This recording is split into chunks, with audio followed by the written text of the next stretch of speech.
একবার তিনি বলেছেন সাল্লাল্লাহু আলাইহি ওয়াসাল্লাম যে ব্যক্তি ফরজ সালাতের পরে, আমরা তো ফরজ নামাজের পরে ইমাম সাহেবের অপেক্ষায় বসে থাকি, তিনি বলেছেন যে ব্যক্তি ফরজ সালাতের পর বিসমিল্লাহির রহমানির রহিম পড়ে আয়াতুল কুরসি তেলাওয়াত করবে, আল্লাহু লা ইলাহা ইল্লা হুয়াল হাইয়ুল কাইয়ুম, এখান থেকে সূরা বাকারা 255 নম্বর আয়াতুল কুরসি, তাই না? এইটা যদি পড়ে কেউ, রাসূল সাল্লাল্লাহু আলাইহি ওয়াসাল্লাম বলেছেন মৃত্যু ছাড়া তার জান্নাতে প্রবেশ করার কোনো বাধা নাই। সে ব্যক্তি মারা গেলে জান্নাতে চলে যাবে ইনশাআল্লাহ। এই যে ফজিলতপূর্ণ ব্যাপারগুলো আছে সবগুলো কোরআনের সাথে সম্পর্কিত, এগুলো বললেই একটা লেকচার শেষ হয়ে যাবে। তো আমাদের সূরার দিকে আসি, এরকম প্রতিটা সূরার ক্ষেত্রেই আছে কম বেশি। সূরাতুল ফালাক আর নাসকে বলা হয় মুআউযিজাতাইন, শব্দটা একটু কঠিন। মুআউযিজাতাইন মানে আশ্রয় প্রার্থনার দুইটা সূরা, আশ্রয় প্রার্থনার দুইটা সূরা। আজকে সূরাটাকে আপনাদেরকে অন্যভাবে শেখাবো ইনশাআল্লাহ।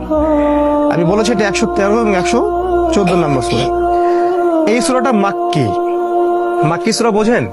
যে সূরাগুলো মক্কায় নাজিল হয়েছে হিজরতের আগে, আর যেগুলো মদিনায় নাজিল হয়েছে সেগুলো হলো মাদানী সূরা।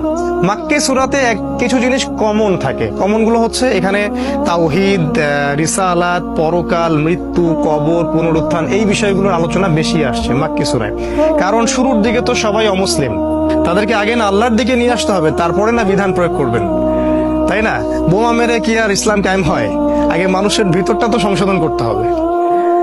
এই হলো পদ্ধতি। রাসূল সাল্লাল্লাহু আলাইহি ওয়াসাল্লাম মক্কায় ছিলেন 13 বছর। এই 13 বছরে যতগুলো সূরা নাজিল হয়েছে সবগুলোকে বলা হয় মাক্কি সূরা। আর হিজরত করার পরে যে সূরাগুলো সেগুলো হলো মাদানী সূরা। মাক্কি সূরার সংখ্যা কত কেউ কি বলতে পারবেন? 86টা, মাশাআল্লাহ।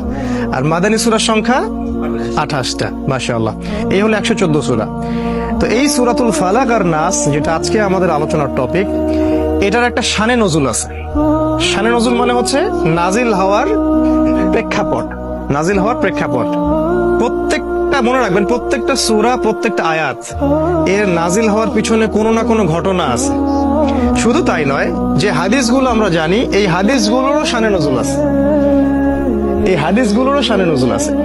তো এখানে আপনাকে খেয়াল রাখতে হবে যে আয়াত বা যে সূরা আপনি পড়ছেন তার পিছনের ঘটনাটা কি, কোন প্রেক্ষাপটে এই আয়াত বা এই সূরাটা নাজিল হয়েছে। যদি আপনি এই পুরো গল্পটা না বুঝেন তাহলে কোরআনের আয়াত দিয়েও আপনি বিভ্রান্ত হতে পারেন।